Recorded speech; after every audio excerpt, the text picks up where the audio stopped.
안녕하세요. 오늘 저희가 살펴볼 자료들 속에서요. 비유로서의 과학이라는 개념이랑 같이 나온 이름이 하나 있어요. 아, 네. 틸레노르퀸. 이게 참 흥미로운 이름인데 자료를 보니까 이 이름 뒤에 여러 인물이 있을 수 있겠더라고요. 맞아요. 그 이름이 좀 특이하죠? 그래서 오늘은 이 틸레노르퀸이 과연 누구일지, 그리고 그 사람들이 과학이랑 비유를 어떻게 연결지었을지 좀 깊이 파헤쳐 보려고 합니다. 네, 아주 흥미로운 주제가 될 것 같습니다. 자료들을 보면요. 말씀하신 대로 틸레노르 퀸이 어쩌면 토마스 쿤일 수도 있고, 아, 토마스 쿤. 네, 아니면 WBO 콰인 또는 툴리오 데 마우로일 가능성도 제기되고 있어요. 세 명이나요? 네, 그래서 이 세 명의 관점을 통해서 과학에서 비유가 도대체 어떤 역할을 하는지 그걸 좀 집중적으로 살펴보는 게 오늘 저희 목표입니다. 좋습니다. 그럼 첫 번째 가능성부터 가볼까요? 과학 철학의 거장, 토마스 쿤. 자료에선 이게 오타일 가능성이 높다고 본다면서요? 네, 그럴 가능성이 상당히 있죠. 이름이 비슷하니까요. 그 과학혁명의 구조로 아주 유명한 토마스 쿤 말입니다. 네네. 이 쿤은 비유를 그냥 수사법, 말을 이쁘게 하는 정도로 본 게 아니에요. 1979년 논문 Metaphor in Science, 여기서 아주 명확하게 얘기하는데요. 네. 비유가 과학적인 사고, 그리고 그 언어를 만들어가는데 아주 핵심적인 도구다. 이렇게 주장을 했죠. 핵심 도구요. 그러니까 단순히 설명을 좀 쉽게 하려고 쓰는 그런 게 아니란 말씀이신가요? 훨씬 더 근본적이라는 거죠. 쿤의 핵심 아이디어가 뭐냐면요. 비유라는 게 원래 있던 비슷한 걸 그냥 찾아내는 게 아니라 아, 아예 새로운 유사성을 만들어낸다는 거예요. 창조한다는 거죠. 새로운 유사성을 창조한다? 와, 그건 좀 생각의 틀을 깨는데요? 그렇죠. 세상을 보는 그 프레임 자체를 바꿀 힘이 있다는 거예요. 예를 들면 행성이라는 개념 있잖아요. 네. 코페르니쿠스 혁명 전에는 달도 행성이었는데 혁명 후에는 지구가 행성이 되고 달은 빠지고 이렇게 개념 자체가 변하는데 이런 패러다임 전환기에 비유가 새로운 관점을 이해시키고 또 표현하는 데 정말 결정적이었다는 거죠. 와, 그럼 교수님, 이게 만약에 과학자들이 새로운 비유를 잘 못 떠올리면 그 패러다임 전환 자체가 좀 어려워질 수도 있다는 건가요? 그렇죠. 쿤한테 비유는 뭐랄까 과학혁명을 이끄는 언어적인 엔진, 그런 역할인 셈이죠. 자, 그럼 이제 두 번째 가능성으로 넘어가 볼까요? 네. WVO 콰인입니다. 미국 철학자고 논리학자인데 이 자료에서는 콰인이 틸레노르 콰인의 또 다른 후보일 수 있다고 보고 있어요. 콰인은 비유를 어떻게 봤을까요? 이분 철학이 좀 독특하잖아요. 자연주의나 총체론 같은 거. 관련이 있겠죠? 아, 정확히 보셨습니다.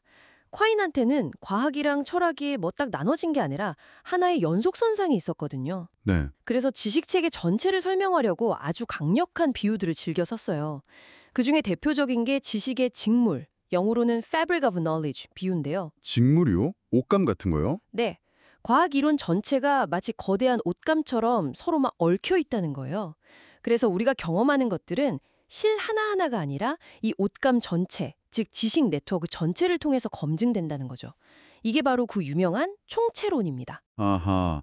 그러니까 어떤 믿음 하나만 똑 떼서 맞다 틀리다 할 수 없고 전체 시스템 속에서 봐야 한다. 이런 거군요. 흥미롭네요. 다른 비유도 있나요? 네, 아주 유명한 게 또 있죠. 노이라트의 배 비유요. 노이라트의 배요? 네, 우리의 지식 체계가 망망대해 위에서 정박할 항구 없이 계속 수리하면서 나가는 배 같다는 거예요. 바다 위에서 배를 고친다고요? 그렇죠. 기댈 수 있는 단단한 땅, 그러니까 절대적인 진리나 어떤 확실한 토대 같은 거 없이도 그냥 기존 지식 위에서 계속 고치고 개선하고 그렇게 나간다는 거죠. 이게 바로 반정초주의, 엔티 파운데이셔널리즘 관점을 아주 잘 보여주는 비유예요. 와, 진짜 지식에 절대적인 기반이 없다는 생각을 정말 실감나게 보여주네요. 그럼 콰인한테 비유는 지식의 본질 자체를 드러내는 도구였군요. 그렇습니다. 콰인에게 비유는 그냥 장식이 아니에요. 우리 지식 체계가 어떻게 구성되고 또 경험을 통해서 어떻게 수정되는지를 보여주는 핵심적인 틀이라는 거죠. 1978년 논문에서도 언어를 배우는 과정 자체에서도 이런 비유적인 확장이 아주 중요하다고 봤습니다. 그렇군요. 자, 이제 마지막 후보네요. 이탈리아 언어학자 툴리오 데 마우로. 이분은 앞선 두 철학자랑은 또 관점이 좀 다를 것 같은데요. 네, 아무래도 언어학자니까요. 데마우로는 언어가 사회적으로 또 문화적으로 어떤 역할을 하는지에 훨씬 더 집중했습니다. 아, 그래서 데마우로에게 비유로서의 과학이라는 말은요, 언어에서 비유가 어떻게 쓰이는지, 그 양상을 과학적으로 분석한다? 약간 이런 쪽에 가까워요. 네네. 비유가 그냥 개인의 머릿속 생각이 아니라 사회와 문화 속에서 사람들이 소통하고 의미를 만들어가는 아주 중요한 방식이라는 거죠. 아, 그러니까 대마으로는 비유 자체가 우리 사회와 문화 속에서 생각이나 소통을 어떻게 만들어가는가 그 과정 자체에 더 초점을 맞췄다. 이렇게 이해하면 될까요? 정확합니다.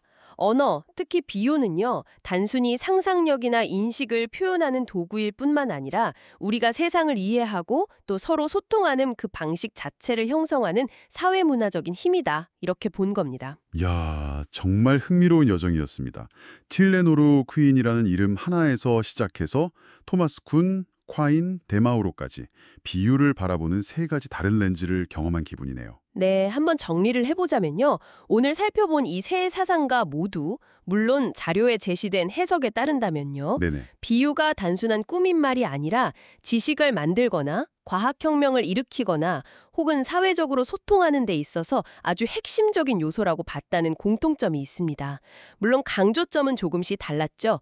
과학 자체를 이해하는 방식, 쿤, 지식구조 그 자체, 콰인, 또는 언어와 문화의 관계, 데마오로처럼요. 자, 이렇게 다양한 관점들을 쭉 들어보셨는데 어떠신가요? 혹시 당신은 이 복잡한 세상을 이해하기 위해서 일상에서 어떤 비유를 즐겨 사용하시나요? 한번 떠올려 보시는 것도 재밌을 것 같고요. 그리고 오늘 우리가 살펴본 쿤, 콰인, 데마우르의 관점 중에서 어떤 부분이 당신의 생각과 가장 좀 맞닿아 있다고 느끼셨는지 혹은 이건 정말 새롭다 하고 다가온 관점은 무엇이었는지 잠시 생각해 보시는 것도 의미 있는 시간이 될 것 같습니다.